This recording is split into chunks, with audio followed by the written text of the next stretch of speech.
Hi, this is Mike from Mike's Unboxing Reviews and How To, and on today's video we'll be taking a look at the brand spanking new Montech METAL 120mm PWM. Possibly one of the best fans on the market for the price. Keep watching to find out more.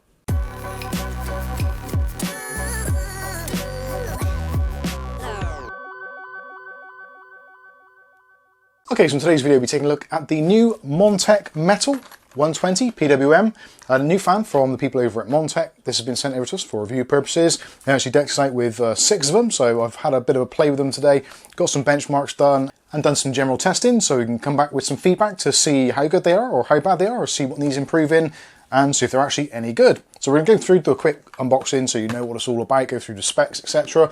Go through the benchmarks, and then we'll come back at the end of the video with my final thoughts. So starting off with the packaging, so this is the METAL 120 PWM. Actually, considering these are a relatively inexpensive fan, and we should get this out of the way straight away, these at the moment, or at least on release date, which is the 30th of November 2022, should be available for a retail price in the States of around about $10, which basically puts it in direct firing line with Arctic's P12 PWM, which in an ironic twist of fate is the fan that I've been testing it against today on my 360mm AIO. So those will be the results we'll be seeing a little bit later. I think $10 for a premium fan is actually a pretty good deal. And let's take a quick rundown through the specs. It is a 120mm fan, so 120 by 120. Depth-wise, we're looking at standard depth here, 25mm. You've got all the usual suspects on there, so you've got rubber pads in all 4 corners, front and rear, which is always a good thing to see. Got a 6-pole motor in here, so nice and stable. It does look very familiar to some other premium fans on the market, which do command a much higher price tag. Yes, Thermaltake, yes, Noctua, and others, I'm all looking in your direction. I think also Scythe as well. The Scythe Typhoon, I think, was the one that started it all. But anyway, so it's got a very familiar look. So yeah, nice motor, decent hydraulic bearing in there as well. Fan blade design, excellent. High pressure, high static pressure, all that kind of good stuff. And what is a key thing of this, the metal part of it, is the fact there is a metal-esque looking edge all around the outside. And this actually ties in really nicely, especially if you've got a NVIDIA Founders card. The silver actually does blend in very well with that particular card, as you've probably seen from some of the B-roll already. But yeah, it's got a nice little touch to it, nice angular edges on it, and yeah, it just looks quite premium. Actually feels quite weighty as well. The fan also has a PWM lead on it, as you'd expect, so 4-pin PWM, also with pass-through technology as well, so if you want to daisy chain a bunch of these, you certainly can do. And in fact, that is exactly what I've done on our AIO there in the background. It basically works in exactly the same way as one of the P12 PWM PST fans, so again, a very, very good fan to actually compare it against. So let's take a quick rundown through the specs on the back of the box. So the size is there, the weight is there. The RPM is there. Now the RPM is something which I feel actually lets this down very slightly in terms of the stated RPM. So it says 800 RPM up to 2000 RPM, give or take a little bit. I've actually managed to get these down to 400, which wasn't that easy to do, but certainly you can do if you want to. Realistically, even at 800 RPM, they are essentially silent. You cannot hear them. Even at 1000 RPM, basically inaudible. It's not until you get slightly over 1000 RPM that you do actually hear some air turbulence, which is kind of nature of the beast with the high static pressure that these have. But even at the highest RPMs, not entirely noisy. You can hear, obviously, there is a lot of air moving. There's nothing you can do really to get around that, and it's the same with pretty much all fans. In actual fact, let's have a quick listen now. So you're going to hear 2 sets of tests now, one of which is going to be first of all with the stock fans attached and running basically at the same temperature and kind of same RPMs with this, the Montech METAL, and you can decide between the two which one you prefer the sound of. So this is the fan noise of the standard Arctic fans on the radiator, currently running a Cinebench stress test, and this is with the fans ramping up, currently at about 66 degrees Celsius. Maximum temperature for the fans is 70°C. So it seems we are pretty much getting towards the top of the noise floor.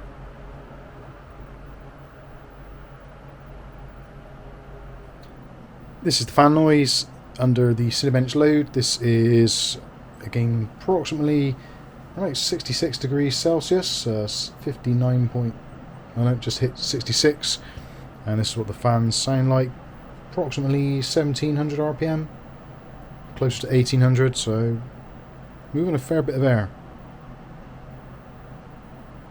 So in terms of sound, I would say the Montech slightly has the edge there. Definitely a little bit more of a pitch to the Arctic fans. Again, let me know what you think in the comments section below.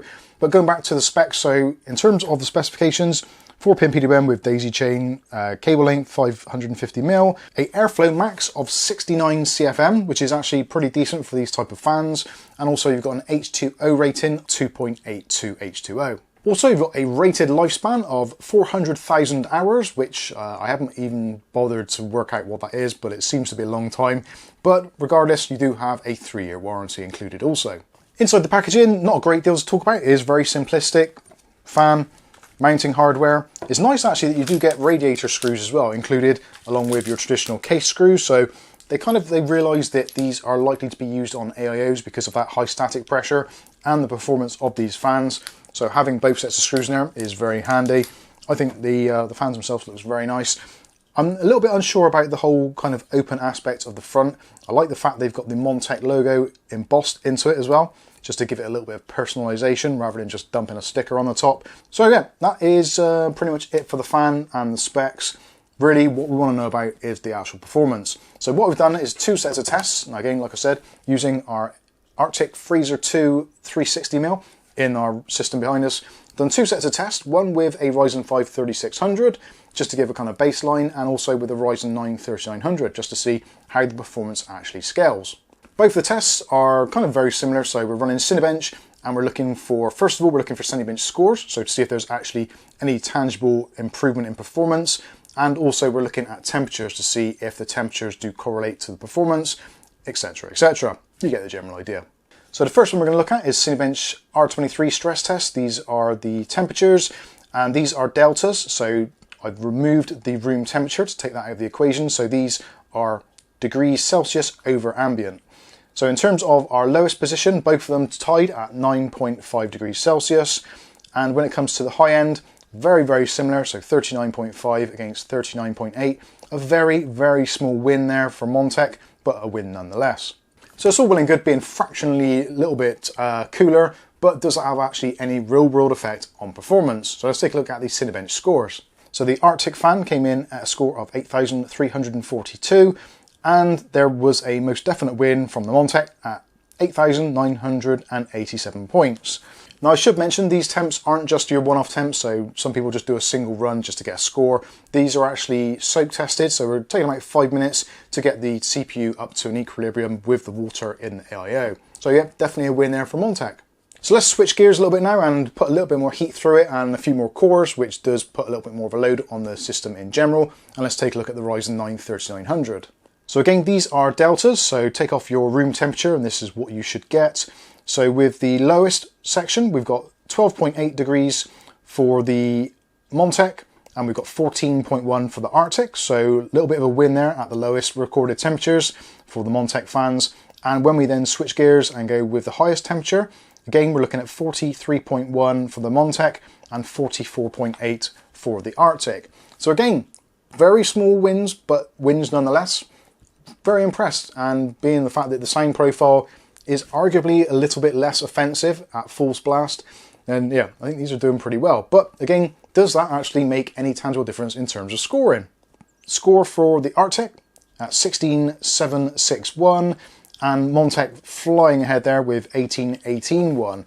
Now I'm not entirely sure what happened there. I'm pretty sure, well, I'm not entirely sure, but I'm thinking that there was some throttling going on, or at least some reduction in speed as we went through the testing there. Again, it is a 5-minute loop, so gradually it is going to drop off in terms of performance. You can't maintain those levels of performance long term, especially in this system, it would seem. Whether or not I've actually got a fault with my AIO, it does seem that there is a little bit of a gurgling. I've said this many times, but we have done this totally apples to apples. So it's the same AIO, the same pump, the same system. Literally all we're doing is turning the machine off, replacing the fans, and doing some testing. So if there was a weakness there, it should have shown up on both sides. But it does seem that in this particular instance, Montech have taken the win again, which is awesome to see, considering these are effectively new kids on the block in terms of performance fans. So now let's take a look at some of the cons. Now obviously we've seen the pros, the fact that they perform well, they sound pretty good, they look pretty good. Something for me which I personally don't like is the fact that they are solid. Now this seems to be quite a common thing these days with solid fans, giving them a little bit more rigidity. I get it, it's a design ethic, but for me personally, actually, when it comes to installing it in our system, I did find that I was struggling to actually get the cables to actually fit somewhere. Now, most fans, especially older ones, have got little indentations, so you can actually do a little bit of cable management with them. With this, it does make things a little bit more difficult. Not something which is to write home about, but I thought I'd mention it anyway. Some people are probably going to point it out anyway and say that these are solid, but it does seem the way that the market is going at the moment. Other than that, COM-wise, I would say limited availability for people in the UK and also in Europe. But in the US, they should be available on the 30th of November, which is the release date, which is when you're probably watching this video. And hopefully they'll be available for us in the UK. I think in terms of pricing, they are going to have to compete in the UK area and Europe with the P12 PWM PST if they're looking to compete on a kind of level playing field at the moment. You can pick this up in the UK for somewhere in the region of about £7, whereas this, if it's going to be coming in to $10, kind of trading blows dollars for pounds at the moment, so this actually potentially could be slightly more expensive. You are arguably getting a slightly nicer design, a slightly higher performance fan, but whether or not that is going to be worth the extra money, especially if you're going to be using a whole host of them. Every little does add up to be a bigger thing if you start adding lots and lots of fans. Hopefully they'll come out in the UK and be able to smash the Arctic price out of the water. I'd really like to see that. I think that would be it's nice to see a little bit of competition in the market, especially when you're getting such a premium fan at such a low price. Anyway, that's going to wrap things up for now. Hopefully you've enjoyed this video. If you have, smash the like button. And also if you want to see more content like this on a daily basis, then hit subscribe and the chime notification. I'll be notified of future video releases. And I think that's going to pretty much wrap it up. I've been Mike, this is Mike's Unboxing Reviews and How To, and hopefully we'll catch you in the very next video. Thanks for watching.